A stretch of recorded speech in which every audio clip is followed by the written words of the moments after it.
Welcome to Swiftlore Podcast, where we dive in the lyrics and lore of our Lord and Savior, Dr. Taylor Allison Swift. Absolutely, that's why we're here. Sorry, I forgot how to speak English for a second. Abby and Kat were born in 1997 and became best friends when they were 6. Grew up together and started a band and bonded over music ever since. 20 years later, they are all grown up and spend their free time analyzing lyrics. Now here they are talking all about their Lord and Savior, Dr. Taylor Allison Swift. Taylor, if you're listening, we love you.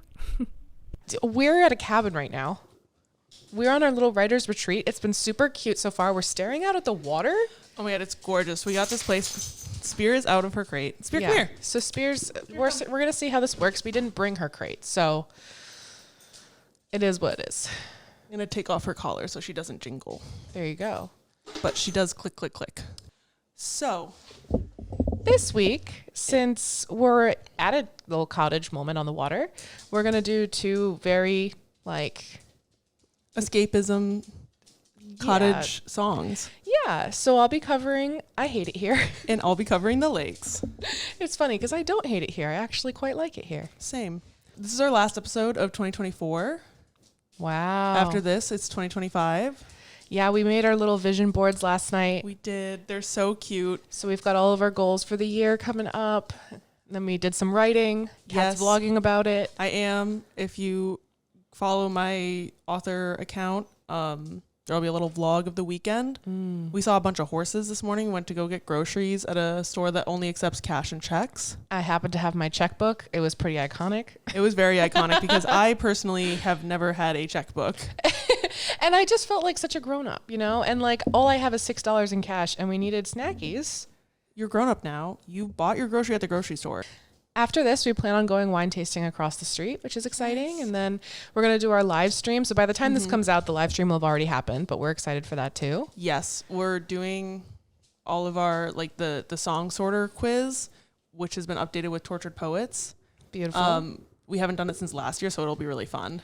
Yeah. We'll probably talk about what our results are in next week's episode. Yeah. And also I've been learning so much about Taylor's music since I last took it last year. I hadn't heard a lot of the songs. What was the song you just covered where I was like, I've never listened to this? It was a debut one, Cold As You. Oh yeah. Where I was like, I've never listened to this, and now I have. So I'm able to more accurately rank them because I've heard more of them. Makes sense. And that was another one with the lakes where I made this playlist for our writing time here, and the lakes was on it. And I was like, man, why don't I listen to this song more? I feel that way too. The song is a banger. Yeah.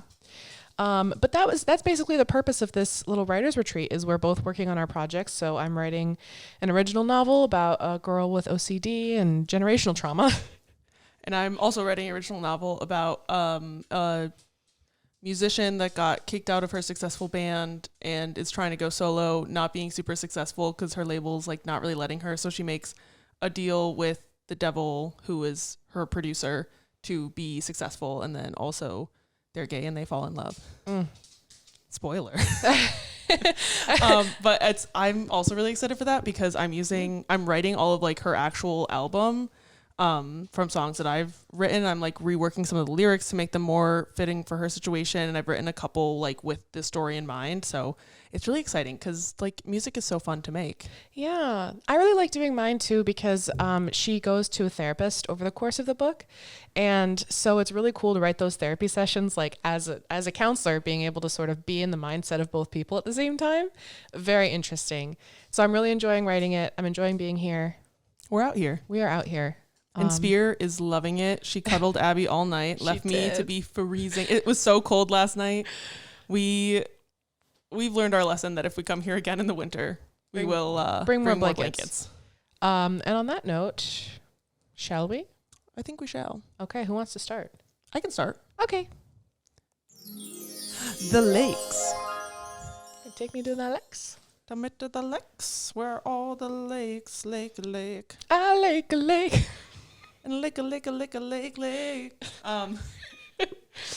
So this song is track 17 on Folklore. It's the only bonus track on the album. It was written and produced by the Swift and Off duo, icons that they are. So originally it was released for the physical copies, which were issued, I guess, August 7th, 2020. So a couple weeks after Folklore came out. And then it was put on streaming on August 18th, 2020. And I guess an orchestral version was released for the 1-year anniversary of Folklore, which I honestly have not listened to. I didn't know it existed until I was doing this research. When I went to make the playlist, there was the bonus track and there was the original version. Yeah, I think the original version was the orchestral version that was released. Yeah, that's the one I put on the playlist. I do like the orchestral. It's very pretty. It's very pretty. And the song was pretty much universally praised by music critics.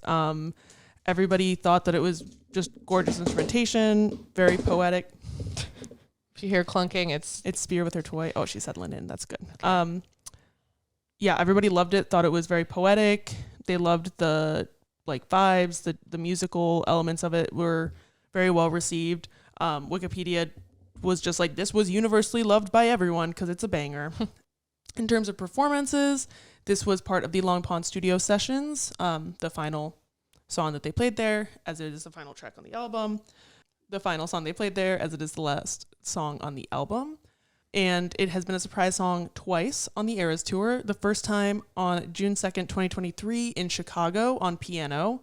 And the guitar that night was I Wish You Would, which is an interesting I Wish You Would in the Lakes.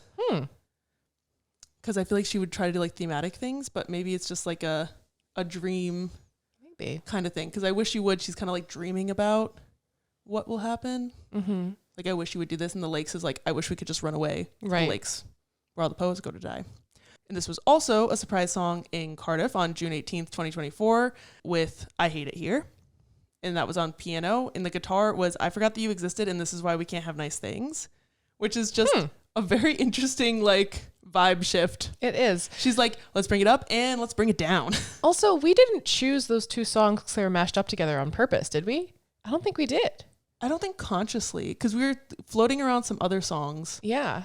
I think Peace was in the mix as an option. Interesting. Something else. But yeah, I love the mashup of this, because the one clip that is always stuck in my head when I think of it is, take me to the lakes, because I hate it here. Oh, it's so good. In terms of my personal connections to this song, currently I'm at a lake for a writing retreat. So very relatable. I'm at the lake. I don't think any poets have died here, though, that I know of. Not about to start. And I also, I hate romantic literature because it sucks.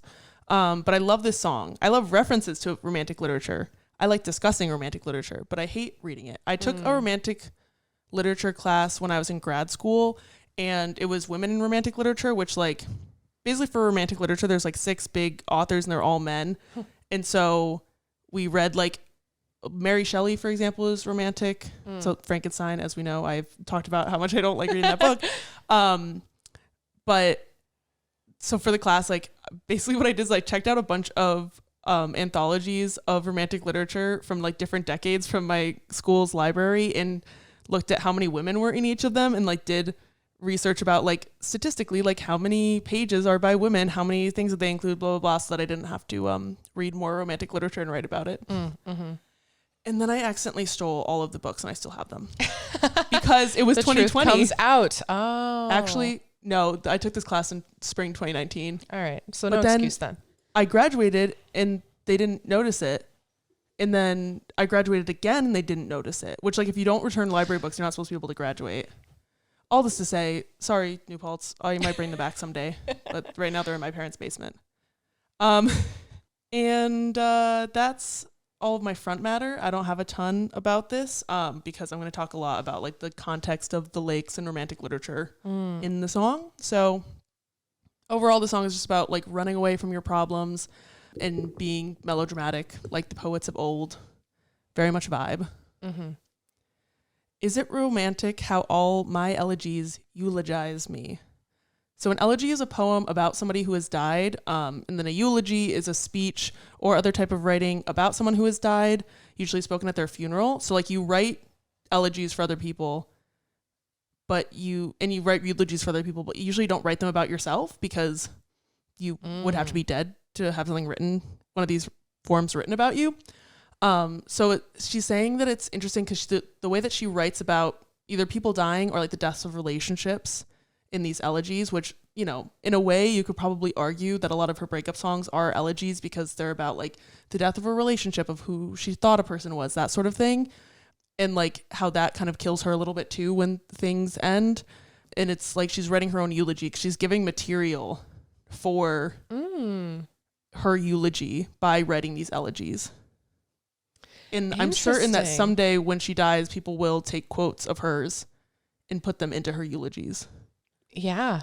Which is a very interesting like concept that, you know, I feel like a lot of time in eulogies, if people have like funny quotes or like something interesting, like people will include it in their eulogy. So her elegies are eulogizing herself. That, wow. I never even thought that deeply into it, but I love that. I didn't till now.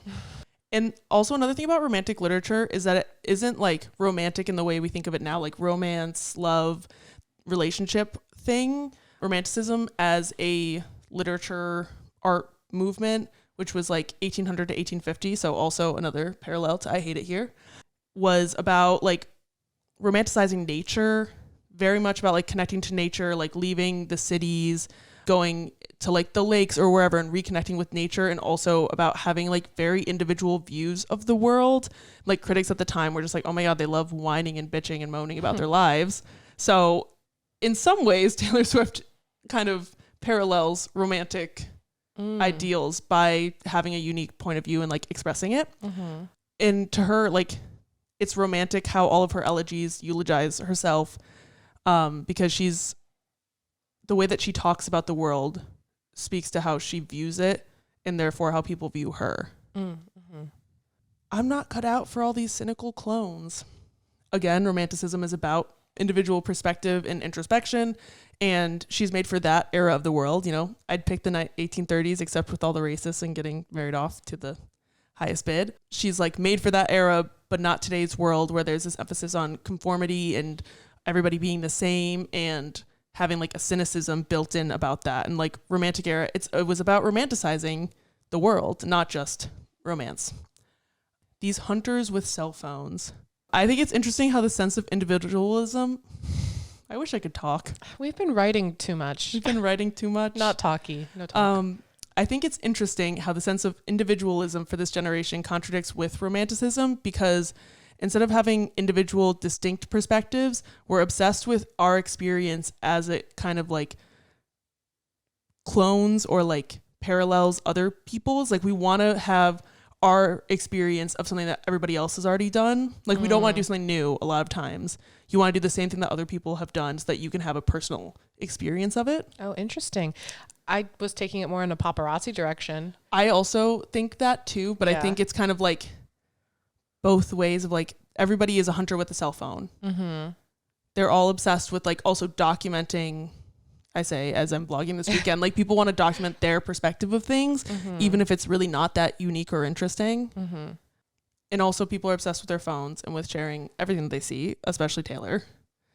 Like if you saw Taylor Swift out and about, you would take a video on your cell phone. Yeah. For the most part. Like a lot of people would. So she's like, everywhere that she goes, there's hunters with cell phones who want to like track her every movement, whether it's on purpose or not. So take me to the lakes where all the poets went to die.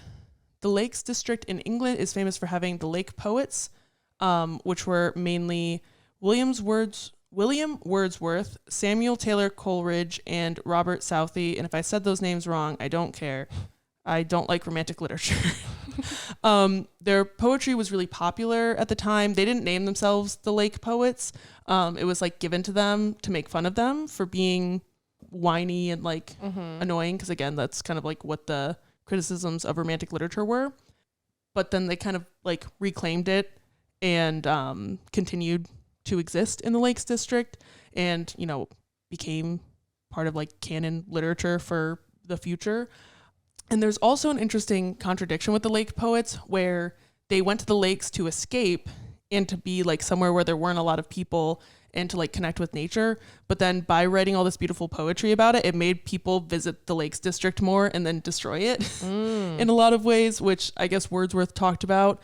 But he also wrote one of the most popular travel guides for the Lakes District. So I think it's also interesting that she's bringing up like this contradiction of talking about something that you love and how that can also like destroy it, because once you're popular enough, if you talk about something, like, it's going to sell out. Right. Like, it's going to be, now it's a trend. Now it's, so this thing that was individual to you is no longer individual because if people like it, they'll just copy it, which is just how people are. But interesting that she brought up like the lake specifically. I don't belong and my beloved neither do you. This is very romantic in both senses of the word. Like, obviously it's romantic and like, we don't belong here. We belong together. Let's go. But also we're unique and individual. So we should escape. We should go connect with nature. We belong at the lakes. Those Windermere Peaks look like the perfect place to cry. Windermere is one of the lakes in the Lake District. It's the largest natural lake in England, and it's surrounded by, I don't know if they're hills or mountains. I feel like England doesn't have mountains, but I might sound stupid saying that, but they looked more like big hills to me in the pictures that I looked up. But it does look like a good place to cry. I see the vision. Who doesn't love crying in nature? Crying in nature is a great place to cry, I must say. I'm setting off, but not without my muse. She wants to leave, go to this place that's famous for inspiring poets, but she can't go without the thing that inspires her the most, her muse. Verse 2, what should be over burrowed under my skin. Genius pointed out the contrasting over and under of the sentence. Like, she should be over this thing, whatever it is, what should be over. So she's just very vague about it, kind of on purpose.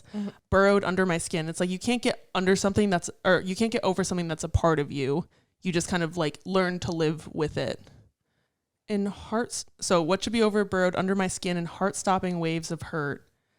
Windermere has waves because it's a big lake, much like the lake that we're currently on, that like the waves constant. We could hear the waves crashing all night. It was so nice. And when I woke up because I was cold and the bed was a little uncomfy, I was like, at least the waves are like lulling back to sleep.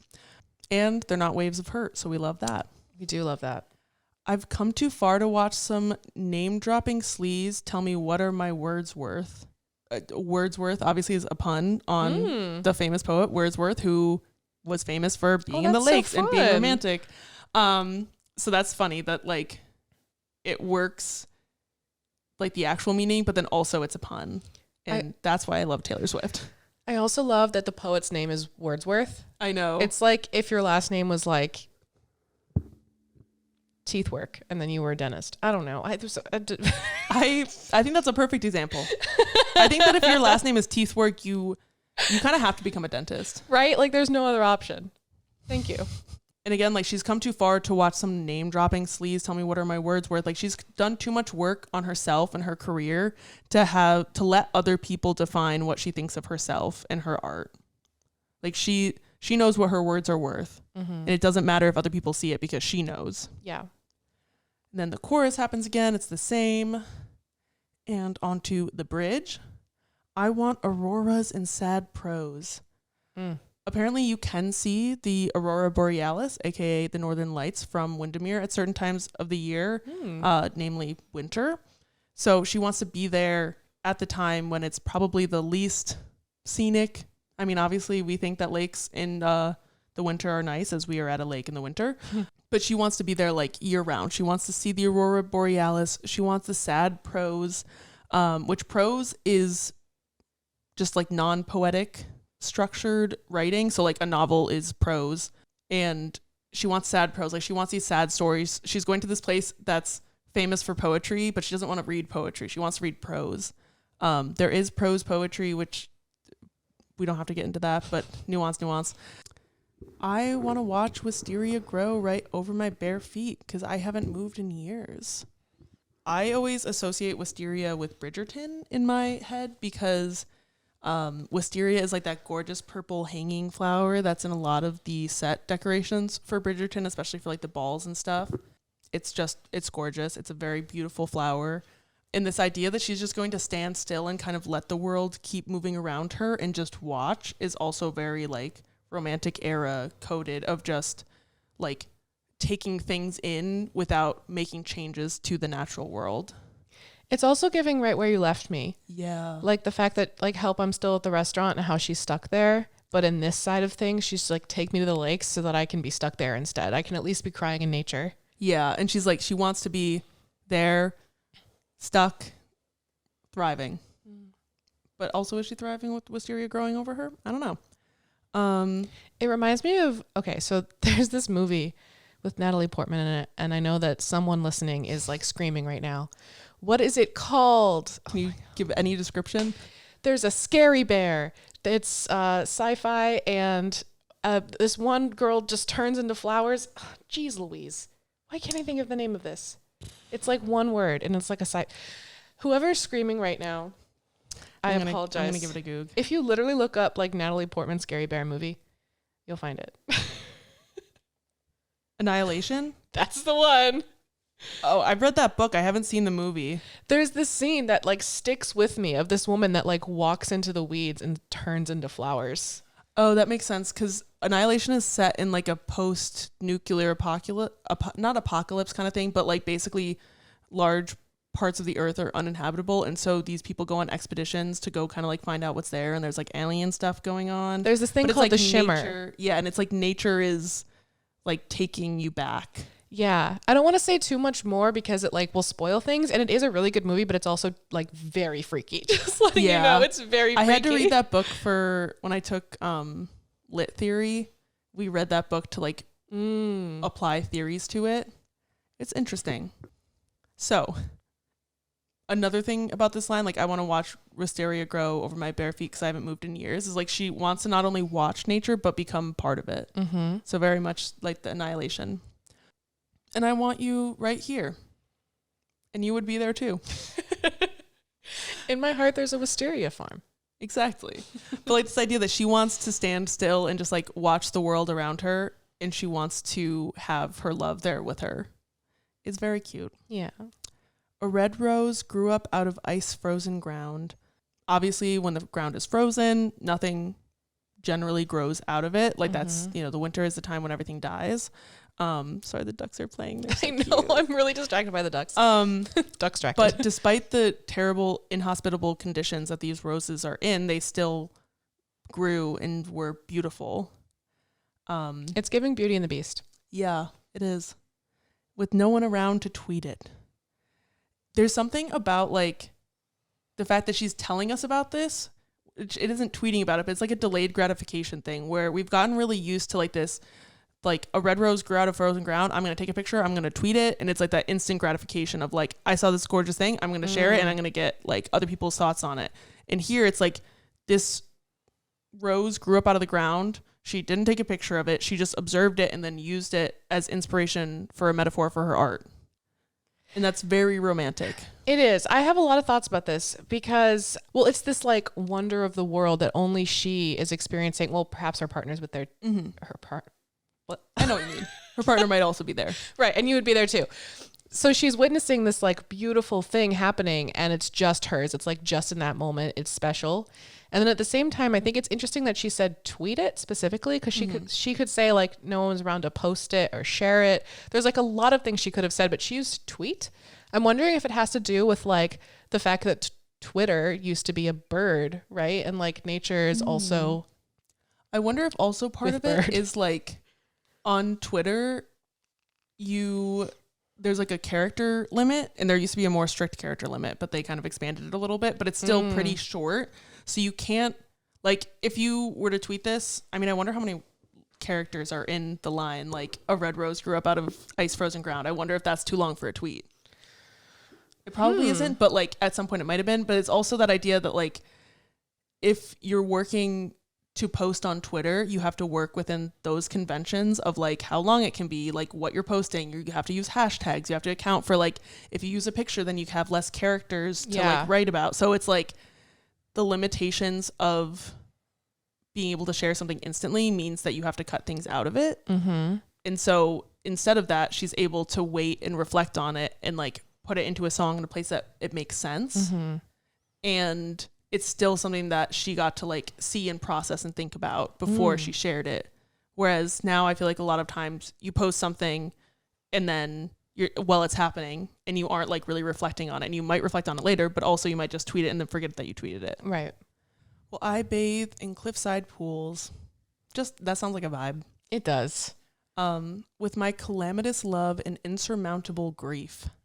So calamitous means catastrophic or disastrous. So her love is destructive, but in this like big way that kind of leaves you in awe. Like a catastrophe or disaster is like a big dramatic thing. Mm-hmm. So her love is calamitous, but it's still like its disastrous nature is what makes it so epic. Mm-hmm. And insurmountable grief, insurmountable means like too great to overcome. So she's accepting that she's never going to be able to get over these things that have burrowed under her skin. But she's got this, you know, big, grand, epic, crazy love and her grief that she's never going to get over. And that's enough if she's in her little cliffside pools watching the roses grow. So she's holding on to her future and carrying her past at the same time.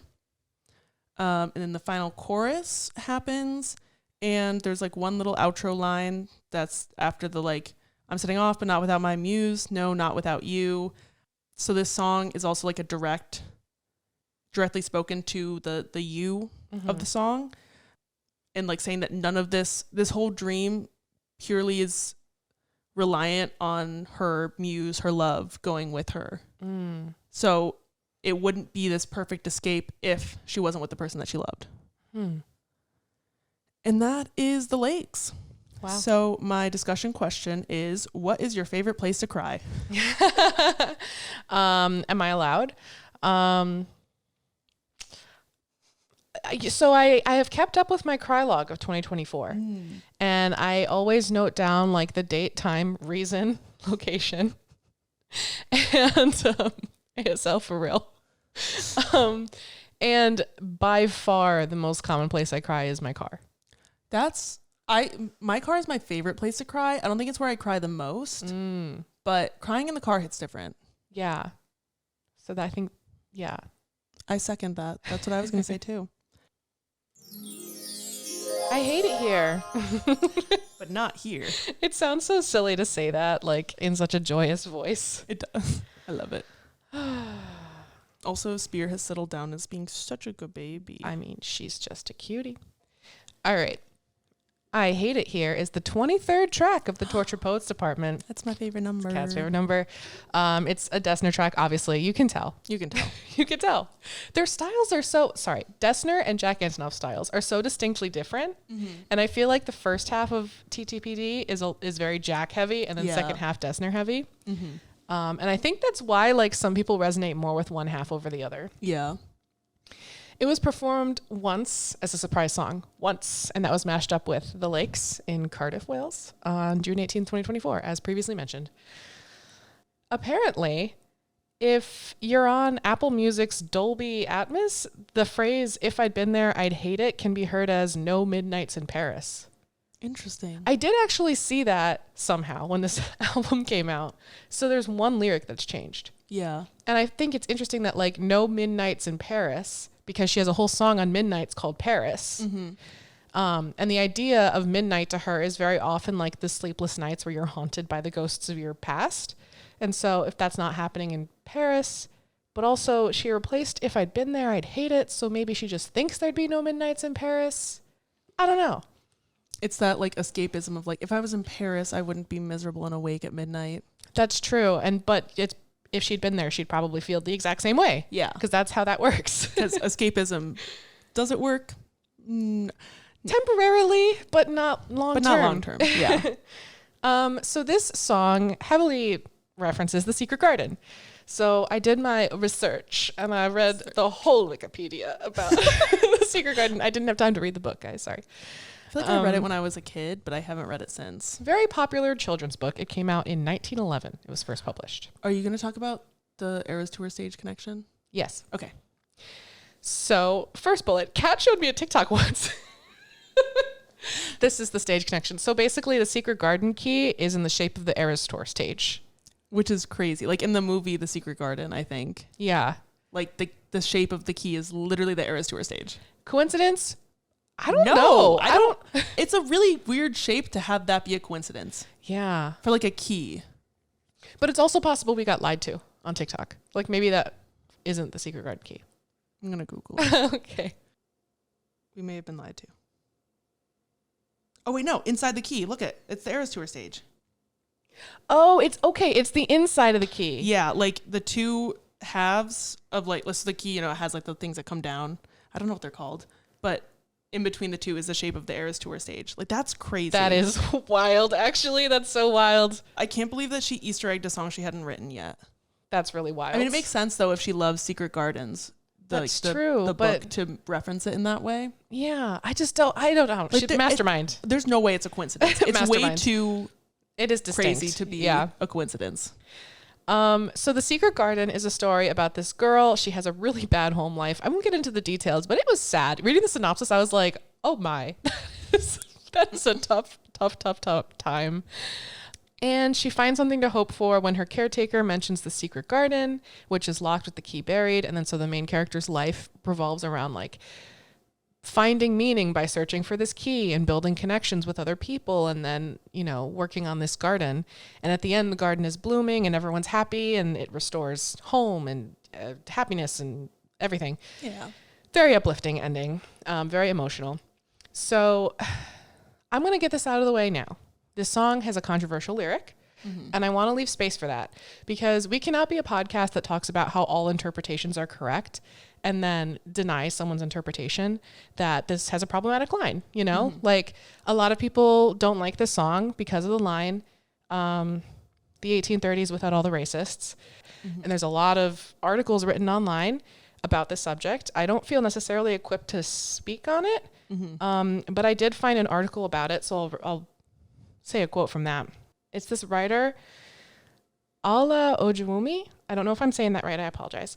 But she said, when white women are congratulated for the work of no longer feeling nostalgic about wanting to live in the 1830s, that's not work. Only white people fantasize about going back in time. So that's something I read. The criticisms, they're valid because that's that person's perspective, and I do not want to say that they're not valid. I also think, like, I don't know if you'll get into this when we get to that line, but she's saying, like, that game of when would you want to live? Yes. She ruins it because she says the quiet part out loud of, like, right, the 1830s were great except for the racism and the misogyny. And then it's like, oh, well, we didn't want to think about that. So it kind of like, I think in the context of the song, I get why it's said. But I definitely see why people would be upset about it because it's a valid thing. And also the way that it's kind of like, oh, like that's just something you say to like ruin a game. It's like, no, that's like a serious issue. Right. So I get it. And I think that the same message could have been accomplished with a different lyric. Yeah. But that's what she chose. That's what it is written. So I'll talk more about that when I get to the lyrical breakdown. I found some Reddit comments about this song that demonstrate part of the reasons why I really enjoy this song. So KTH Schemmel said, I hate it here sounds like lamentations of a neurodivergent person living in a neurotypical world. Now that's the reason why I love this song. Yeah. Because it does speak to that fact of just feeling like you don't belong and like not wanting to be around other people because you constantly feel like you're screwing up and saying the wrong thing. And like, I hate it here. Like, I wish that I could just be in this magical place in my mind because that's safe. And like, it's like in this magical place in my mind, I know exactly what to say and do at all times to be like doing the right thing. Whereas in the real world, you can say something stupid and then you're like, oh no, that wasn't the vibe. My bad. Right. Exactly. Goddess of Dandelion said, girly is a maladaptive daydreamer just like me. Just like me for real. So true. Jet Set Bonnie and Clyde said, how are we doing, my mentally ill brethren? How do you think, Jet Set Bonnie and Clyde? Some people also brought up that this lyric, the controversial one, might be an acknowledgement of the criticism for the song Timeless.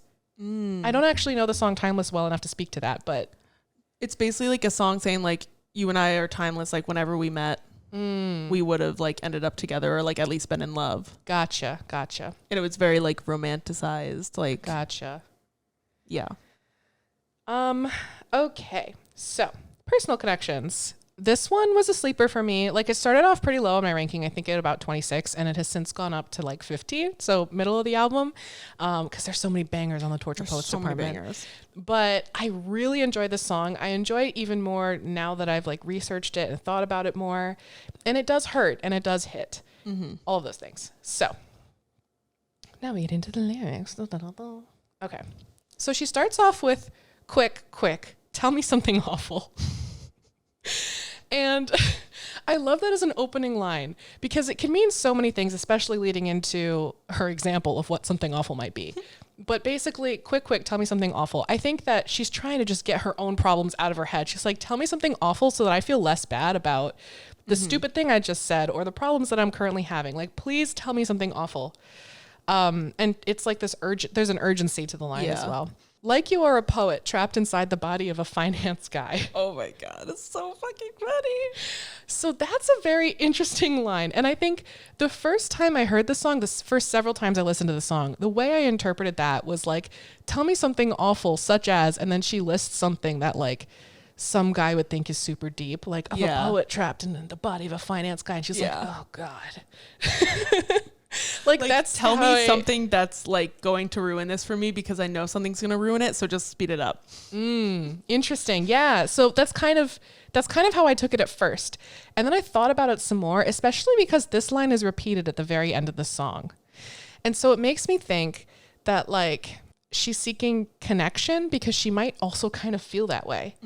Like she's a poet trapped inside the body of this marketing person, this businesswoman, this famous person, you know, she's trapped in the body of someone else and she's like a poet and she's a tortured poet at that. Yeah. So she's saying, tell me something awful, such as you feel this thing that I also feel that is kind of shameful to admit because it's a champagne problem, you know? Yeah. It's like the things that you have to do to like survive. Cause like being a poet is generally speaking not profitable. Right. So this person who chose to be a finance guy chose practicality over like this dream. Whereas if we're talking about Taylor Swift, then obviously she is a successful poet. Yeah. But she can still feel trapped because sometimes she is Taylor Swift TM. Most of the time she's Taylor Swift TM. Yeah. Especially to us because we don't know her. Yeah. That's so interesting. I never thought about it that way. Yeah. I can't stop thinking about it now. Like that line could mean so many things. Yeah. Cause it's so interesting to be like, it's either the guy actually is a poet and it's like a sad thing, like capitalism makes, you know, workers of us all. But then also the like stupid finance dude that's like, yeah, I could do a poet. And then he like says a haiku or something. So the next line, tell me all your secrets. All you'll ever be is my eternal consolation prize. So that's another one that I analyzed because if you look at the two different interpretations, then you can also see this line a little differently. So once again, like this guy that she's talking to chose practicality over passion while she did the opposite and was successful. But is it that she's saying all this guy will ever be is her consolation prize? Does he feel that all he's ever going to be is the consolation prize? Does he feel like his life is only going to be, like his career is only going to be a consolation prize? There's a lot going on. Yeah. How do you feel about it? I feel like it's interesting thinking of like the two different interpretations of the finance guy line with this of like, he's going to be her eternal consolation prize because if she settles for a life, then like, this is who I'm settling for. Like if you're not going after passion, then you're going for like stability. And that's like a finance guy versus if he's like this entire life, including you would be my consolation prize. Yeah. It feels like, so this whole song is her saying that she doesn't want to be a realist. Yeah. So if she's sticking with this guy who's just a guy, like that shatters this fantasy that she has. And so she's saying all you'll ever be is my consolation prize. Like I can't have what I want, but I can have this. Yeah. Ow. Big ow. You see, I was a debutante in another life, but now I seem to be scared to go outside. Why does every line of this song hurt me on a deep personal level? Just like me, for real. Truly. Like in another life, you know, she's had several eras. If we're talking about Taylor Swift TM. In another life, she was a debutante and now she's scared to go outside because she's Taylor Swift TM and people are always photographing her and judging her and criticizing her. She did hide for literally a year. And I think also like the debutante of it all, like thinking about kind of her, there's debut obviously is her first album. Like she was a person who debuted and like then I think of like debut balls, whatever, debutante balls. Like women wear white dresses or girls, they're usually like 16-year-old girls, so not women. But like in the Love Story music video, she was wearing a white dress and that's kind of the song that like skyrocketed her to like fame for the first time. And after that point, like also Love Story caused a lot of problems with like stalkers because people thought that like it was a secret message to them. Yeah. So it's like now she was a debutante, and now because of like that success, she's scared to go outside. Right. Also, like when you're a debutante, you like being seen. You like walking around in your white dress and being looked at. And now she's afraid to go outside because it's something that she used to enjoy, and now she sees it differently. It could also represent COVID. Like, if we're talking about the general public, a lot of us became afraid to go outside after that. And a lot of us have long-lasting trauma about socializing, physical touch, contamination, lots of things that were exacerbated by COVID and the fact that we were all afraid to be around other people for the better part of a year, if not longer. Yeah. And COVID's still out there. I'm not saying that it's done, but like those were really wild times. Yeah. And just thinking about like who I was before that and who I am now, things have changed. Yeah. If comfort is a construct, I don't believe in good luck. Every single line of this. Jeez Louise. Okay. Jeez Louise. Jeez Louise. So Genius said that this suggests a preference for facing life's challenges head on rather than relying on the uncertain notion of luck or comfort to navigate difficult circumstances. So once again, she's taken out of like the fantasy and is focused on realism. Comfort is a construct because what's comfortable for one person might not be comfortable for another person. And the same situation can be uncomfortable in the blink of an eye, depending on a variety of things. I don't believe in good luck. She doesn't even believe in luck anymore. Yeah. It's like, who told her that? Is it this finance guy?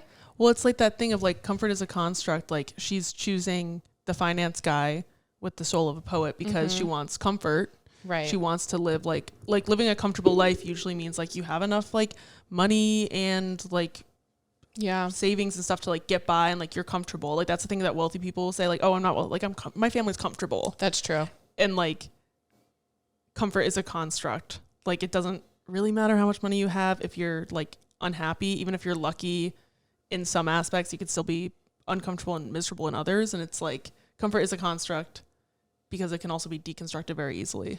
True.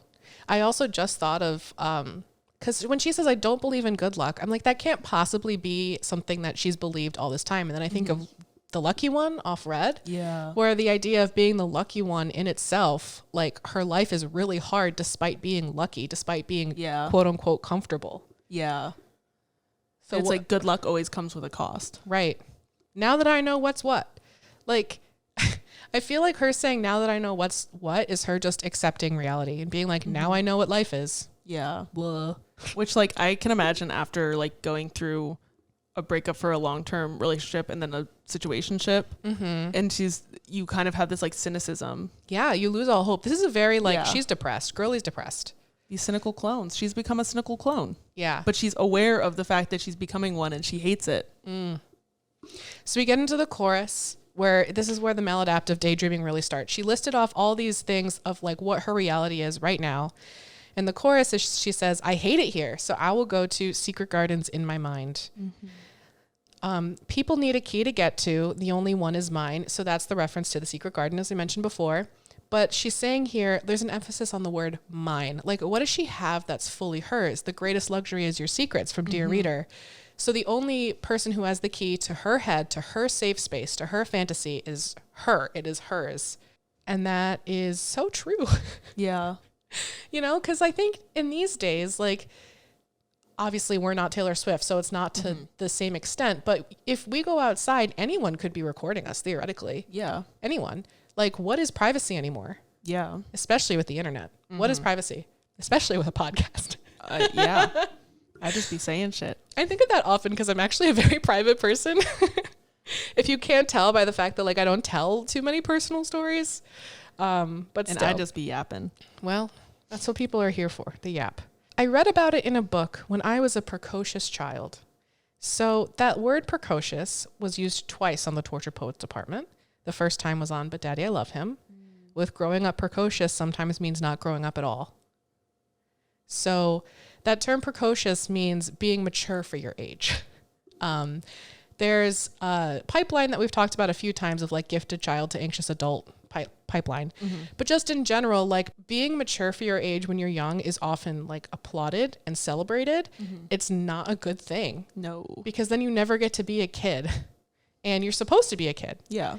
But these children are labeled as precocious. They're mature for their age, and that's awesome. And then they feel the need to constantly be ahead of other people, and then it just, so ahead of the you curve, end up here. the curve became a spear. Exactly. You're like, I was singing. No, I don't know what that was. Sometimes I just be saying things. All right. No mid-sized city hopes and small town fears. I think that this is referencing her real life as a child. So like she had hopes of reaching success in Nashville and had small town fears. And at that point, she only had like mid-sized city hopes. And now look at her. Yeah. Like she's a billionaire. She's got so much. She's Taylor Swift TM. Yeah, she no longer has those mid-sized city hopes and small town fears because she's so beyond that. But she's got other ones, like Yeah. other hopes and fears. But those are so overwhelming that she just wants to escape. Back to when she was a kid. Right. Also, this is just a random tangent. There's this movie M. Night Shyamalan made. It's called Old. It's one of the worst movies I've ever seen in my life. I've only heard bad things about it. It's bad in a way where I was like, what am I watching? Who wrote this? Anyway, and the answer was, of course, M. Night Shyamalan. There's a rapper character and his name is Mid-Size Sedan. Now, M. Night, why'd you gotta do that? But I'm sorry, that part tickled me. Mr. Shyamalan. Mid-sized sedan. Anyway, every time I hear the word mid-sized, I think of that movie. So I'm there most of the year because I hate it here. So like the majority of her time is spent maladaptive daydreaming because life is so horrible. Mm-hmm. I also think it's interesting, this idea that like she has this really huge like big city life and she like still has those like hopes and fears from when she was a kid. Like even growing out of them doesn't mean that they're gone. Right. Okay, we'll get into the second verse. So, my friends used to play a game where we would pick a decade we wished we could live in instead of this. This feels very much like something kids would do. Yeah. It's I feel like we definitely probably did Oh, this. for sure, because my answer is always the 80s. Yeah. And you think about the 80s, and like, as much as I'd love to go back to the 80s, I wouldn't actually want to go back to the 80s. Yeah. There's so much that's changed since then, especially like being queer. Yeah. Like, no, I wouldn't want to go back in time. Or like the 50s, for example, also very heavily romanticized a lot of times because the aesthetic was cool. But like, again, very tumultuous time for like sociopolitical issues and like Gender dynamics, race relations. Like there's so much happening, but it gets boiled down and romanticized to like milkshakes and poodle skirts. And it's like, what about the civil rights movement? It's like, but what about the milkshake parlor? Exactly. Like idolizing these times means ignoring really important things. Yeah. But the whole point of this game is saying, hey, you know how you all hate your lives? Where else would you go if not here? Like the whole point of this game is escapism in the first place, which is sad to begin with. Yeah. So I just think that this is a really rich like idea. And also another thing that I think is interesting is like saying decade. I feel like that usually implies that you're going to pick something in the 1900s. Like, True. You know, the 50s, 60s, 70s, 80s, 90s, like maybe even the 20s or probably not the 30s because the Great Depression. I feel like that. Right. There's not even a cool vibe about Right. the Or like 30s. the aughts. Yeah. So like, but people aren't like, usually you wouldn't go back to the 1830s. Like that's a deep pull. Right. So Like a normal kid would be like the 80s or like the 90s or something. And then Taylor is like 1830. It's Take me to the interesting lakes. because it's like that's something that like the weird kid says. Yeah. Because they're trying to be weird and different and quirky. Like I'd pick the 1830s. She's not like other girls. And like not thinking the whole answer through because then she's like, well, like without the racists and you know the misogyny and I'm gonna stop talking. But at that point, it's already ruined. Yeah. Because then everybody else, whatever decade they're thinking of, now they're thinking about the problems with that decade. Right. So now it's like, oh, the 80s, except, ooh, the AIDS epidemic and, ooh, like women's rights. And then it's like, well, now I'm faced with the harsh terror of reality in all timelines. Thanks for that, Tay. Like, It's like, oh, so you're saying that nowhere I could escape to in reality would be good? Cool. time to daydream. Exactly. Create my own reality. Exactly. And then that also leads to problems. So really, what are we supposed to do? Go to therapy? Yeah. Do it. So I also was like, why the 1830s? Like literally why? And so I Googled what happened in the 1830s. So as Kat mentioned earlier, this was the start of the Romantic period in American literature. Books published during that decade include The Hunchback of Notre Dame, Oliver Twist, and The Little Mermaid, which is interesting because of But Daddy I Love Him. Also, Emily Dickinson was born in 1830. So I guess that's why she chose it, is because she likes romantic literature. But she just overlooked everything else. Like, looking at the list of things that happened in that decade, I was like, why? Why would you want to go back here? Who's to say? So it's just looking at this very tiny fragment of that time period, boiling it down to that and romanticizing it. Everyone would look down because it wasn't fun now. Seems like it was never even fun back then. So that touches on what I said earlier with, like, even when they started the game, the point of the game was escapism and, like, problematic in its nature. So all she did was kind of point that fact out and also be a little weird. Like, yes, she was weird, and she was also saying things that, like, she could have thought that through a bit more. Yeah. And she did ruin the vibe. But at the same time, like, all of them are seeking more. All of them in playing this game are trying to escape somewhere. Nostalgia is a mind trick. If I'd been there, I'd hate it. So here she's acknowledging, like, yes, I do understand that the grass is always greener. But also, nostalgia is a mind trick? Banger. Incredible. Romanticizing the past happens to all of us. Yeah. A lot of times people romanticize, like, high school, college, whatever. Why? When you were in it, you were miserable. You know it. Come on. Think about it. You were. People are like, man, college were the best years of my life. I'm like, really? Because I feel like everyone's having a hard time. Yeah. It's not that everyone's not having a hard time always, but it's just a different kind. Yeah. Happy, free, confused, and lonely. Exactly. And then it was freezing in the palace. So she's saying, like, there are palaces, yes, and I am in them. And also it is very cold because it was the 1830s. There was no heating. And that's the literal interpretation. But also when you think about these things that you really want, like, there's still going to be problems there. If you escape to the palace, it's still going to be freezing. Yeah. And building a fire is hard. As we've learned, it's hard, guys. I did it. Well, we combined did it last night. Yeah. And then today I tried and it didn't really Maybe I'll happen. try again after this. All right. The two of us can definitely do it. I believe in us. We get back to the chorus and she just changes a little bit. Instead of I will go to Secret Garden, she says I will go to Lunar Valley. So now she's like, all right, Earth isn't good. Peace. And she goes to the moon. Love you to the moon and to Saturn, am I right? Exactly. When they found a better planet, only the gentle survived. I love this lyric. I love this lyric. So good. I think I just love this lyric so much because there's Charles Darwin who said survival of the fittest. Like, on this earth that we currently live in, you have to be brutal. You have to, like, especially I think if you're trying to achieve success in music, in the arts, you have to have a backbone. You have to make decisions that you don't want to make. And sometimes they are in morally gray circumstances. So I've heard. I'm not a famous musician. But, like, same. There's a lot of things you have to account for, and there's no way to make everyone happy. And that's really hard. And so instead she's saying on a better planet, only the gentle survive. Only the people that look out for other people. Only, like, it's not cutthroat. It's very gentle. I dreamed about it in the dark, the night I felt like I might die. Ouch. So heartbreaking. She's mentioned dark days before, like in All Too Well, that made me want to die. And I can do it with a broken heart, even when you want to die. So I don't even think this is talking about a single night, but, like, on those sleepless nights where she feels like she might die, she can't be here anymore. She goes to better planets where everyone is gentle. Life treats her kindly. When you're around other people who are gentle, like, you have the freedom to be gentle about things.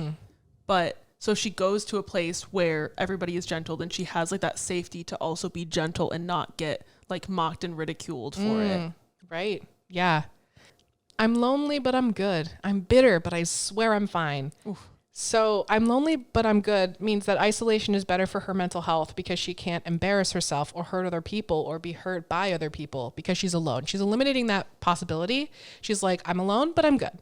And then I'm bitter, but I swear I'm fine. Like, she's bitter that that's what she's doing, but, like, it's fine. It's fine. Which is a lie. Nobody's ever fine if they say they're fine. Never.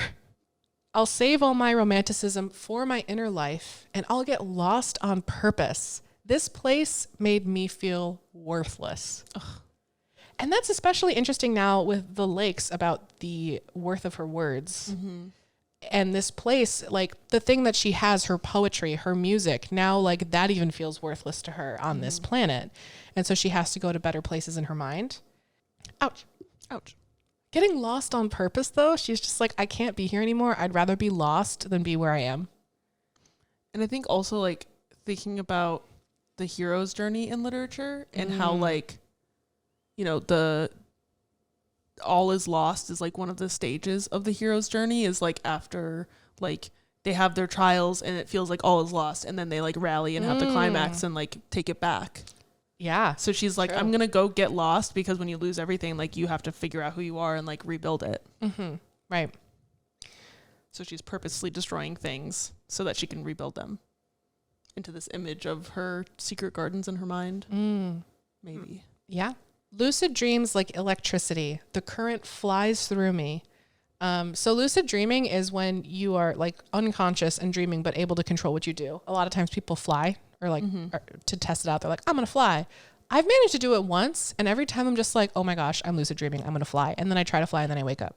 I do that a lot too. I lucid dream a lot. Yeah. But usually I like know I'm lucid dreaming. And then I'm like, okay, if I try to control too much, then it's gonna like, I'm gonna wake up. Yeah. Yeah, definitely. I think that's also interesting. Like if I try to control too much, if I try to be too free, I will not even be in my happy place anymore. Yeah. So you're restricted even in lucid dreaming. I also, and I didn't write this down, but lucid dreams like electricity, the current flies through me, makes me think of Frankenstein. And like she references Frankenstein in, I've said before, kind of in the Fortnite like music video, especially. And she doesn't reference it, but it's the vibes. Yeah. You know, being reanimated. And in my fantasies, I rise above it. So this is implying that she feels like she doesn't rise above the pain in real life, which goes against other songs that she's written. Like I Can Do It With a Broken Heart, where she says like, I can do it. Don't worry. Like even when you want to die, I'm here. And also like I levitate down your street and who's afraid of little old me. But in this, she's saying like, in my fantasies, I rise above it. So her secret garden is her songs. In her fantasies, she's rising above this feeling, but in real life, she's not. And Way Up There, I actually love it. Like, it's interesting because way up there in her fantasies, she actually loves it. So it's like the worlds are starting to bleed together and she's starting to want that place to be real so bad that she's like, I actually love it. Yeah. Ow. Ouch. And then it ends again with quick, tell me something awful. Like you are a poet trapped inside the body of a finance guy.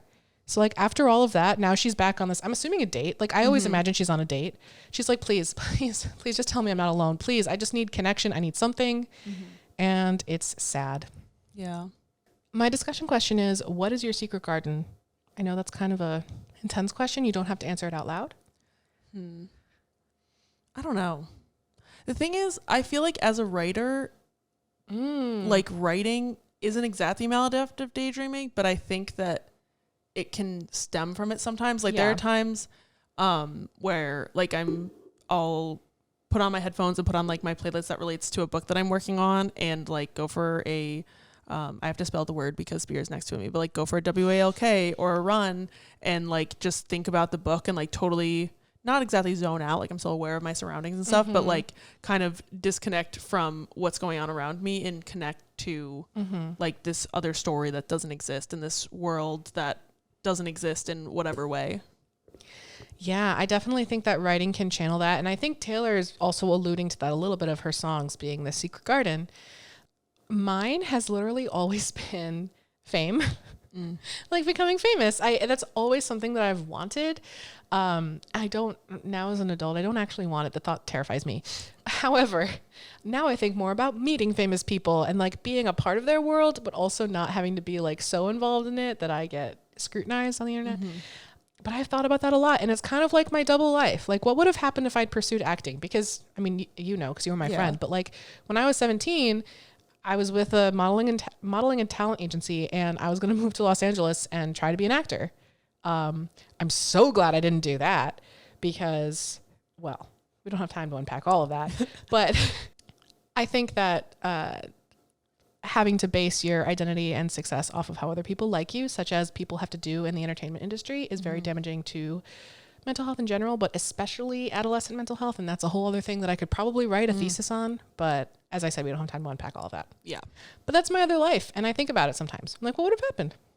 Who knows? Not me. It's in my secret garden. So sorry, not allowed. It's locked. It's locked with the Eras Tour stage key. Exactly. Yeah. So think on that. What's your secret garden? If you have one, if you don't, okay. Okay, queen. Okay. Mental health. Poster child. Love that for you. My hit song is Addict with a Pen by 21 Pilots. Very nice. Mine is Get 'Em Back by Olivia Rodrigo. Wow. I wonder what song you're going to do. I had no idea. No idea whatsoever. Thank you so much, as always, to our Swiftest tier patrons, Bethany, September, M, Ashley, and Liam. We love you guys so much. And we'll see some of you and some others at the live stream tonight. Very exciting. Very exciting. If you want to go see clips or like DM us, see your stories, etc., you can follow us on Instagram at Swiftlore Pod. And on TikTok, well, it's still available in the US at Swiftlore Pod. I think, will it still stay up if TikTok goes down? I mean, our account will, yes. But essentially what's going to happen is they're going to take it off of the App Store if it gets banned.